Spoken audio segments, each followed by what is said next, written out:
Hello दोस्तों, मेरा नाम है अर्जुन। स्वागत है आपका मेरे YouTube चैनल पे। गाइस, आज की वीडियो में बेसिकली हम बात करने वाले हैं कैश फ्लो स्टेटमेंट का एक कॉम्प्रिहेंसिव क्वेश्चन आज हम सॉल्व करके देखेंगे। कैसे हम ऑपरेटिंग, इन्वेस्टिंग, फाइनेंसिंग एक्टिविटीज़ में डील करते हैं, क्या क्या हमारे पास उसमें ट्रीटमेंट होता है सभी चीज़ों का। तो चलिए जल्दी से वीडियो को शुरू करते हैं और वीडियो को लास्ट तक ज़रूर देखना।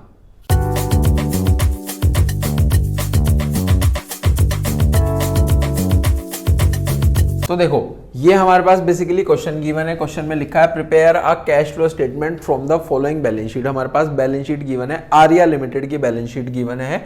इसकी मदद से हमें कैश फ्लो स्टेटमेंट बनाना है। पूरे हमारे पास बैलेंस शीट गिवन है। बैलेंस शीट में सबसे पहले हमारे पास इक्विटीज एंड लायबिलिटीज हैं, उसमें फिर हमारे पास non current liability, current liability और एसेट्स आ जाते हैं, वो भी नॉन करंट एसेट और करंट एसेट। फिर उसके बाद कुछ नोट्स गिवन है और हमारे पास एडजस्टमेंट गिवन है। ठीक है जी। जब भी आपको कैश फ्लो स्टेटमेंट का क्वेश्चन बनाने के लिए आ जाए तो सबसे पहले आप इस तरीके से बना सकते हो। देखो जी, आपको इस तरीके से बनाना है। हमारे पास जो कॉलम बनेंगे वो बनेंगे पर्टिकुलर्स अमाउंट के दो कॉलम बनेंगे हमारे पास, और आप ऊपर लिख दो cash flow statement. Cash flow statement clear है जी। पहले हम इस अपने स्टेटमेंट को तीन पार्ट्स में डिवाइड करते हैं। सबसे पहला होता है हमारे पास cash flow from operating activities, cash flow from investing activities, cash flow from financing activities. तो यहां पर मैं लिख रहा हूं, ए आएगा cash flow from operating activities. ठीक है जी, ऑपरेटिंग एक्टिविटीज आ जाता है। फिर इसके बाद आपको थोड़ा सा स्पेस यहां पर छोड़ना है ना। यहां पर आप लिख लो इसको कैश फ्लो फ्रॉम, यहां से लिख लो cash flow from investing activities,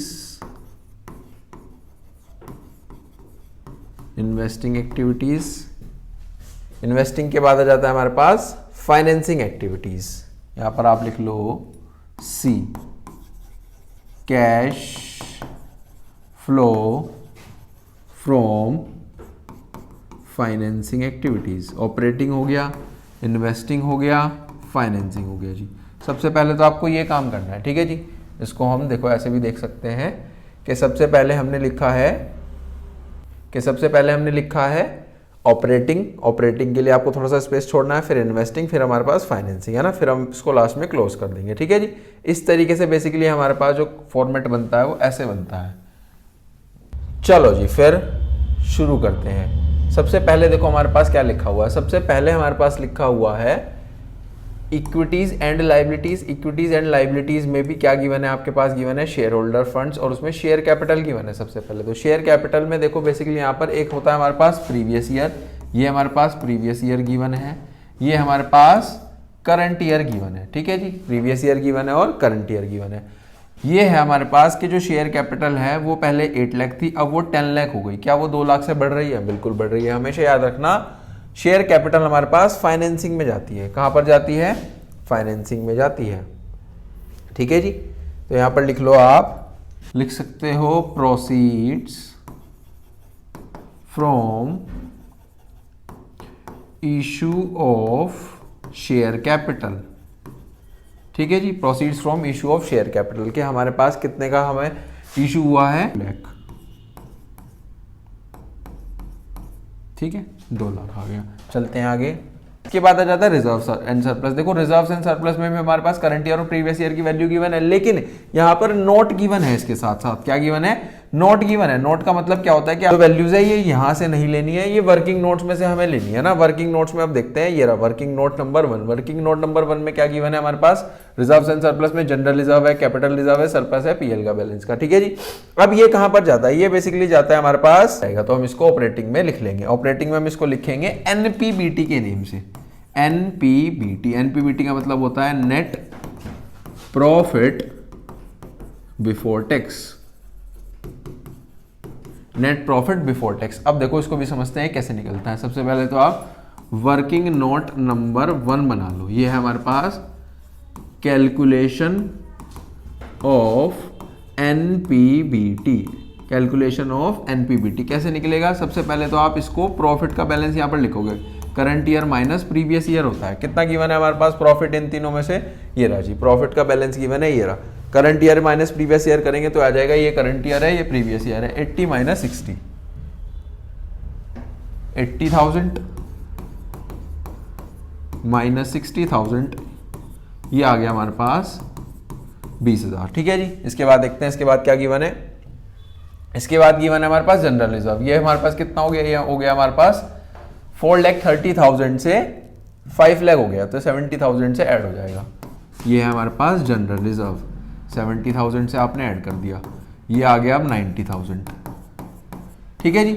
इसके बाद गिवन है capital reserve. Capital reserve basically हमारे पास यहाँ पर नहीं जाता है ना, कैपिटल रिजर्व यहाँ पर नहीं जाता है। ठीक है। इसके बाद आ जाता है हमारे पास, वापस से बैलेंस शीट में चलते हैं। बैलेंस शीट में क्या गिवन है, बैलेंस शीट में नेक्स्ट गिवन है हमारे पास, यहाँ तक हमने कर लिया रिजर्व एंड सरप्लस तक, है ना। तो नेक्स्ट गिवन है नॉन करंट लायबिलिटी, उसमें भी लॉन्ग टर्म बोरोइंग का बैलेंस हमारे पास गिवन है। ये करंट ईयर है हमारे पास, प्रीवियस ईयर है, 1,50,000 और 1 लाख, है ना।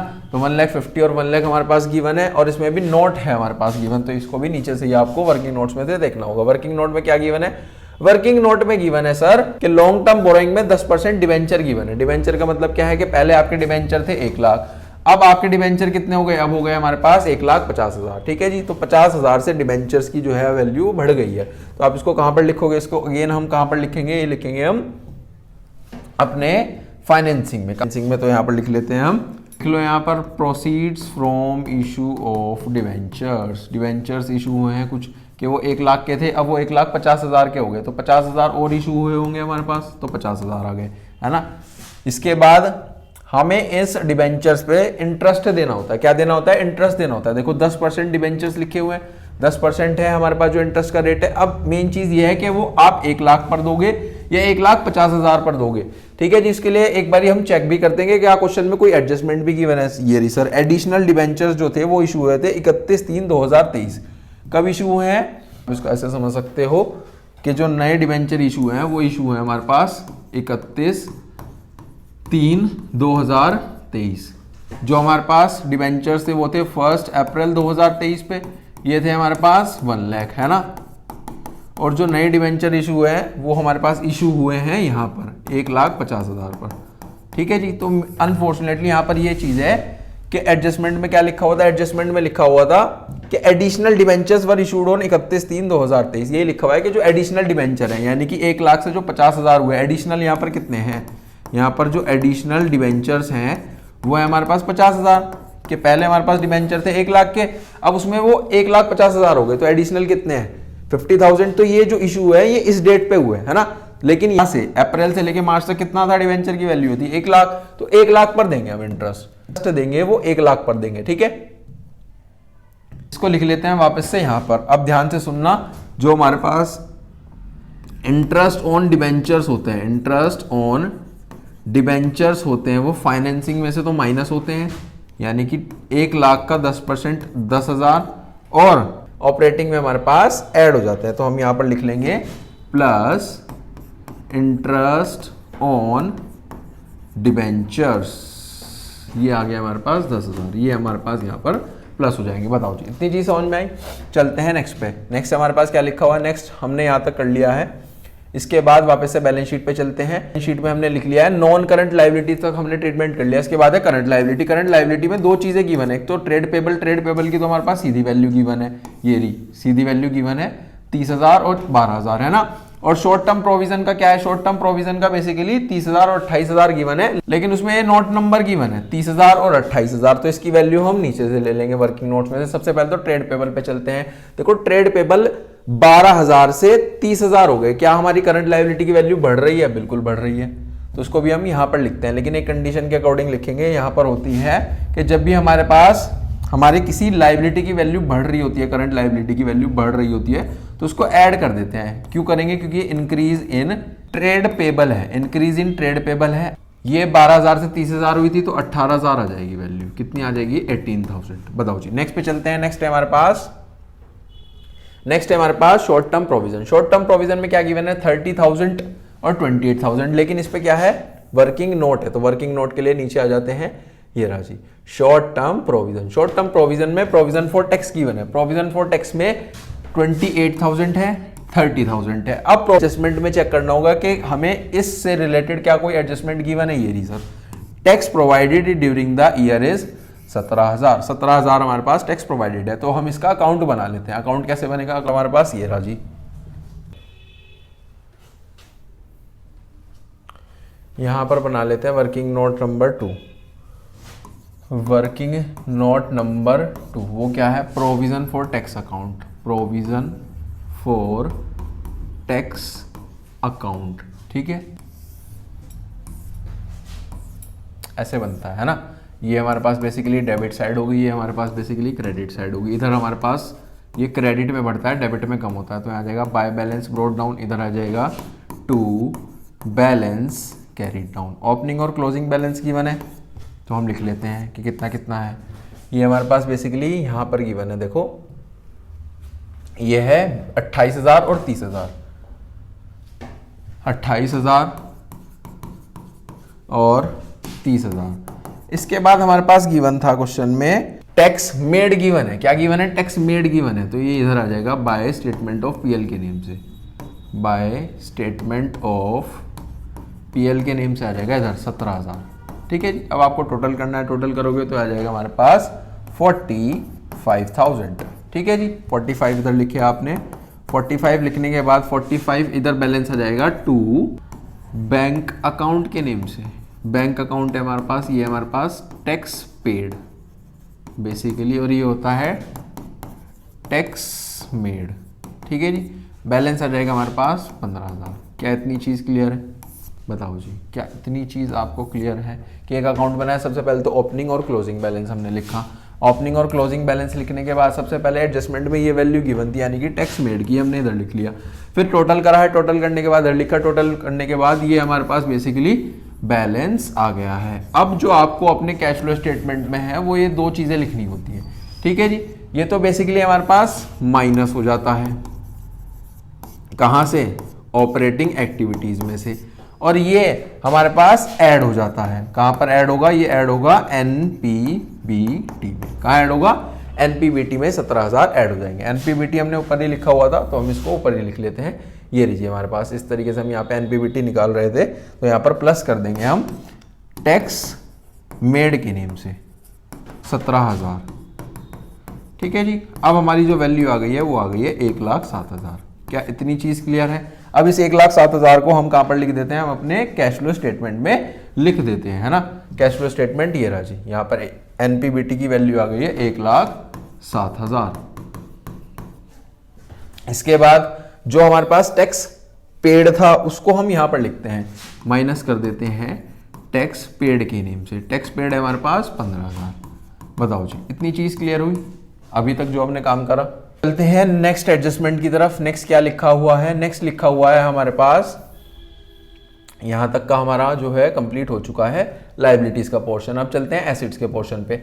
एसेट में क्या लिखा है, दो तरीके के एसेट गिवन है, एक तो नॉन करंट, एक हमारे पास करंट। नॉन करंट में क्या क्या गिवन है, property plant and equipment and intangible asset. उसमें भी प्रॉपर्टी प्लांट एंड इक्विपमेंट हमारे पास वैल्यू गिवन है, दो वैल्यू गिवन है हमारे पास, एक तो नॉन करंट इन्वेस्टमेंट की, एक प्रॉपर्टी प्लांट एंड इक्विपमेंट की। देखो इस वैल्यू ये है हमारे पास, ये 775 और 490, और ये जो वैल्यूज है ये हमारे पास इसकी नॉन करंट इन्वेस्टमेंट की, ठीक है जी। सबसे पहले तो अपनी प्रॉपर्टी प्लांट एंड इक्विपमेंट की तरफ चलते हैं।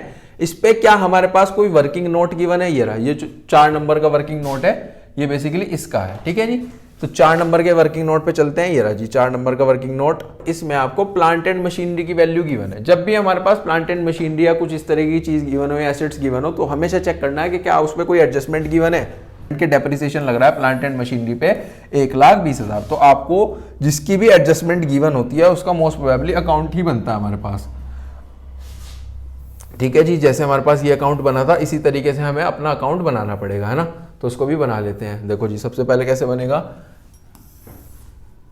Plant and machinery account. Plant and machinery account, basically जो प्लांट एंड मशीनरी अकाउंट होता है उसका जो नेचर होता है वो क्या होता है, एसेट होता है ना। एसेट डेबिट में बढ़ता है, क्रेडिट में कम होता है, तो इधर आ जाएगा to balance brought down by balance carried down. बताओ जी, इतनी चीज क्लियर हुई। बैलेंस लिख लेते हैं फटाफट से। बैलेंस कितना गिवन है, बैलेंस गिवन है हमारे पास 490 और 775, 490 गिवन है और 775 गिवन है। 490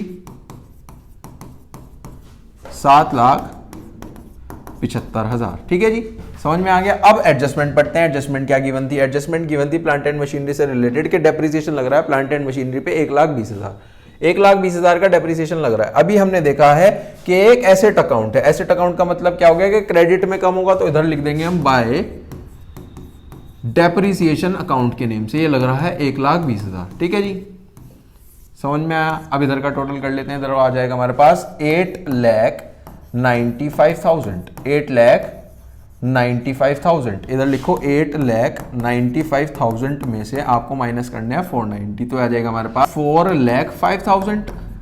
ये आ गया हमारे पास, टू बैंक अकाउंट के नेम से लिख देते हैं, ये बैलेंस है, बेसिकली बैलेंस है, और इसको आप परचेज भी बोल सकते हो। क्यों? क्योंकि हमारे पास इधर की साइड जो एसेट की वैल्यू होती है वो बढ़ती है।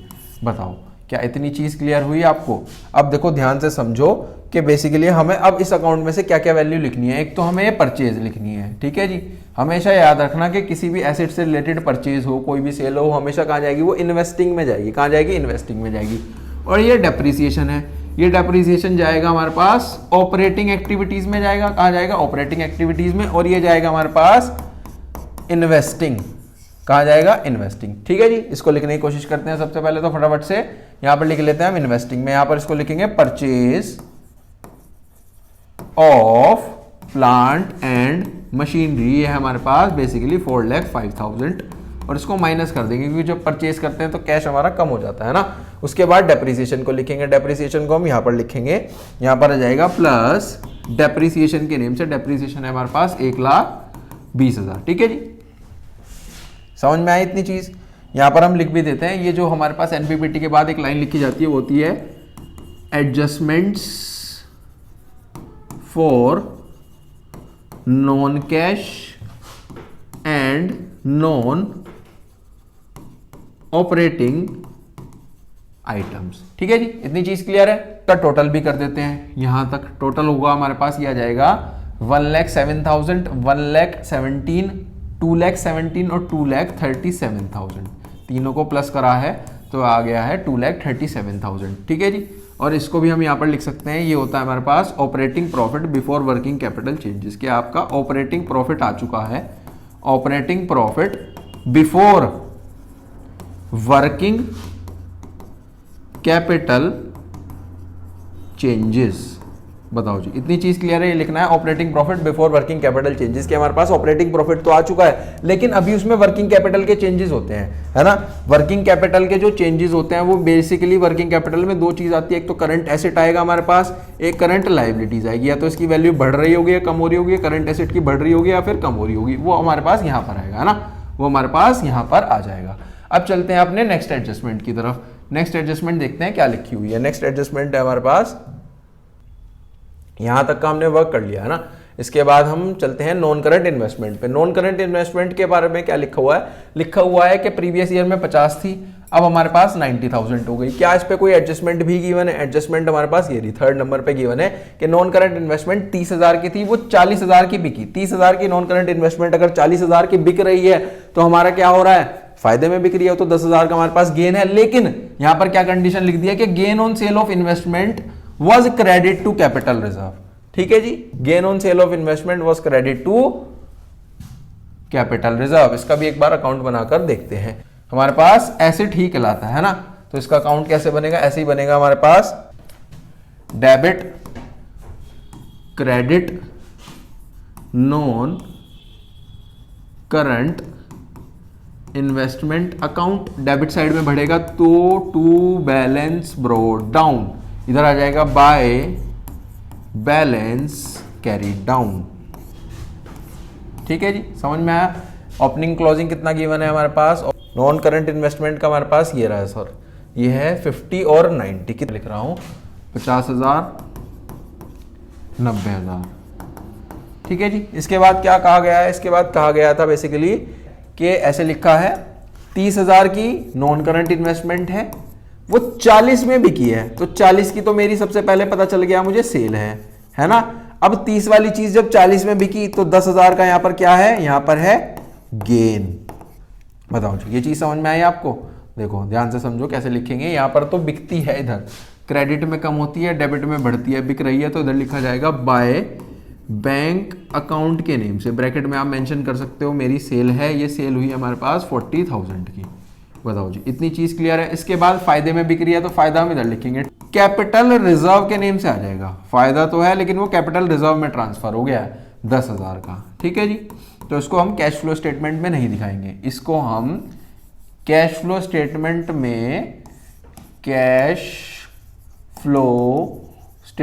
में नहीं दिखाने वाले हैं। हम क्या दिखाएंगे, सिर्फ और सिर्फ अपनी इस सेल को। और मैंने अभी बताया था कि हमारे पास जो एसेट्स की सेल या परचेज होती है वो कहाँ जाती है, इन्वेस्टिंग एक्टिविटीज में जाती है। कहाँ जाती है, इन्वेस्टिंग एक्टिविटीज में। बताओ जी, समझ में आया? समझ में आया। बस लास्ट इसको क्या कर देते हैं, हम बैलेंस कर देंगे। बैलेंस करते हुए ये आ जाएगा 1,30,000, इधर आ जाएगा 1,30,000। 130 में से 60 गए तो 70,000 का हमारे पास बैलेंस आ गया।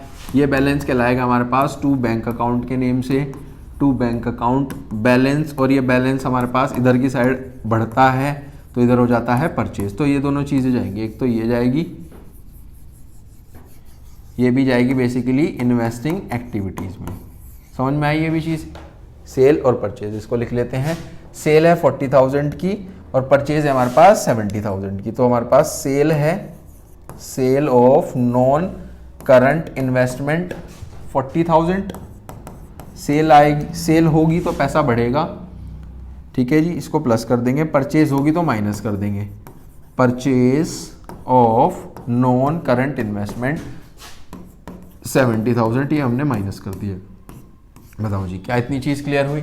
नेक्स्ट पे चलते हैं। नेक्स्ट हमारे पास क्या गिवन है, यहाँ तक हमने कर लिया है नॉन करंट एसेट्स तक। करंट एसेट में चलते हैं। करंट एसेट में बेसिकली तीन चीज गिवन है, इन्वेंट्री गिवन है, ट्रेड रिसीवेबल गिवन है, कैश एंड कैश इक्विवेलेंट है। इसको तो हम कहीं पर नहीं लिखते, इसको हम लास्ट में लिखते हैं। तो ट्रेड रिसीवेबल और इन्वेंट्री आएगी। इन्वेंट्री सबसे पहले तो करंट एसेट है, करंट एसेट की वैल्यू बढ़ रही है तो हम इसको कहाँ पर लिख लेंगे, ऑपरेटिंग में लिखेंगे। और ट्रेड रिसीवेबल को भी ऑपरेटिंग में ही लिखेंगे। तो इन्वेंट्री और ट्रेड रिसीवेबल लिखेंगे कि इंक्रीज तो हो रहा है हमारे पास इन्वेंट्री में, और अभी हमने देखा कि डिक्रीज हो रहा है ट्रेड रिसीवेबल में। एक बारी वैल्यू देख लेते हैं कितनी कितनी है इन्वेंट्री की। इन्वेंट्री हमारे पास बेसिकली 4,13,000 से 6,20 हो गई। तो ये आ जाएगा हमारे पास, ये आ जाएगा 2,07,000 से बढ़ रही है। जब भी हमारे पास एसेट की वैल्यू बढ़ रही होती है तो माइनस कर देते हैं, कम हो रही होती है तो ऐड कर देते हैं। ये आ जाएगा 2,07,000।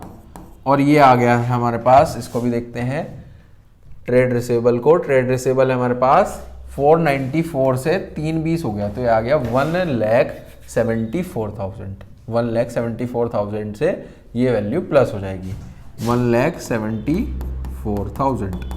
ठीक है जी। अब इन सब का आपको क्या करना है, बेसिकली टोटल करना है। क्या करना है, टोटल करना है। वही हमारे पास टोटल कहलाएगा cash flow from operating activities. क्या कहलाएगा, टोटल कहलाएगा। सबसे पहले तो पार्ट ए का टोटल करते हैं ना। देखो उसको कैसे कर सकते हैं हम। देखो यहाँ से यहाँ तक का टोटल तो 2,37,000 है। बस इसमें आपको दो चीज़ प्लस करनी है, ये वाली दो चीज़, और दो चीज़ आपको माइनस करनी है, दो वैल्यूज। तो आ जाएगा हमारे पास, ये आ जाएगा 2,07,000।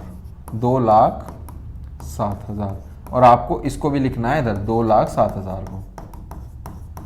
अब एक चीज़ ये है, अगर ये वैल्यू हमारे पास प्लस आ रही है तो आपको यहाँ पर लिखना है cash flow from operating activities. ये हमारे पास बेसिकली किसका टोटल है, इसका टोटल है। ए का तो आ जाएगा net cash flow from operating activities. ठीक है जी। कैश फ्लो है हमारे पास। अगर यहां पर आता है ये माइनस की वैल्यू, माइनस का होता तो आपको यूज करना है कैश यूज्ड। क्या करना है, देखो अगर हमारे पास प्लस का आएगा तो आएगा फ्लो, अगर हमारे पास माइनस है तो क्या यूज करना है, यूज्ड। बताओ जी, इतनी चीज क्लियर है। नेक्स्ट पे चलते हैं, इनकी इन्वेस्टिंग का टोटल करेंगे। इन्वेस्टिंग का जब हम टोटल करने जाएंगे तो आ जाएगा हमारे पास वैल्यू जो है यहाँ पर मुझे लग रहा है माइनस में आएगी, है ना। तो आ जाएगा 4,35,000 माइनस के, 4,35,000 माइनस की। ये आ जाएगा net cash used in investing activities. Investing activities, बताओ जी क्लियर है चीज़। नेक्स्ट पे चलते हैं, इसका टोटल करेंगे, ये आ जाएगा हमारे पास 2,40,000, ये भी वैल्यू प्लस की है 2,40,000, ठीक है जी। तो इसको लिख लेंगे net cash flow from financing activities, ठीक है जी। अब आपको बेसिकली क्या करना है, ए प्लस बी प्लस सी का टोटल करना है। देखो ए हमारे पास, ए का टोटल है 2,07,000, बी का टोटल है 4,35,000, सी का टोटल है 2,40,000। तो आपको यहाँ पर क्या करना है, ए प्लस बी प्लस सी लिखना है। ए प्लस बी प्लस सी करेंगे तो आ जाएगा हमारे पास 2,07,000, 4,35,000 और 2,40,000, इन सबको प्लस करना है। 4,35,000 हमारे पास माइनस क्या है, तो आ जाएगा हमारे पास 12,000 आ जाएगा। कितना आ जाएगा, 12,000। अब आपको चेक क्या करना है, यहाँ पर देखो हमें क्या देखना होता है कि क्वेश्चन में हमारे पास कैश एंड कैश इक्विवेलेंट का बैलेंस गिवन है। कैश एंड कैश इक्विवेलेंट होता है हमारे पास ये हमारे पास प्रीवियस ईयर का होता है, ये हमारे पास करंट ईयर का होता है ना। तो ये हमारे पास 33 और 45 के, अगर हम उसमें अपना जो ओपनिंग है, opening cash and cash equivalent add करेंगे, यानी कि 33,000 ऐड करेंगे, क्या वो क्लोजिंग के इक्वल आएगा। 45 हमारे पास क्या क्लोजिंग के इक्वल आएगा, closing cash and cash equivalent. देखते हैं क्वेश्चन में क्या क्लोजिंग हमारे पास 45 ही गिवन है। सर ये रहा 45 ही गिवन है, यानी कि हमारा जो पूरा क्वेश्चन है वो बिल्कुल कंप्लीट है, बिल्कुल सही है, ठीक है जी। समझ में आई इतनी चीज़। एक बार आप इसका स्क्रीनशॉट भी ले सकते हो। सबसे पहले हमारे पास ये है, हमारे पास basically cash flow from operating activities, फिर इसके बाद आ जाता है कैश फ्लो फ्रॉम इन्वेस्टिंग, फिर आ जाता है cash flow from financing. A plus B plus C करना है, ओपनिंग क्लोजिंग के इक्वल होना चाहिए। यही था बेसिकली हमारे पास एक कैश फ्लो स्टेटमेंट का एक कॉम्प्रिहेंसिव क्वेश्चन, जो कि आपके पास 6 नंबर में एग्जाम में गारंटीड आने वाला है, ठीक है। तो इसको बहुत अच्छे से समझना है। तो आई होप आपको बहुत अच्छे से समझ में आ चुका होगा और सारे कॉन्सेप्ट्स अच्छे से बन चुके होंगे। वीडियो अच्छी लगी हो तो लाइक शेयर कमेंट करना ना भूलें, चैनल को सब्सक्राइब करें। मिलते हैं नेक्स्ट वीडियो में, टिल देन थैंक यू।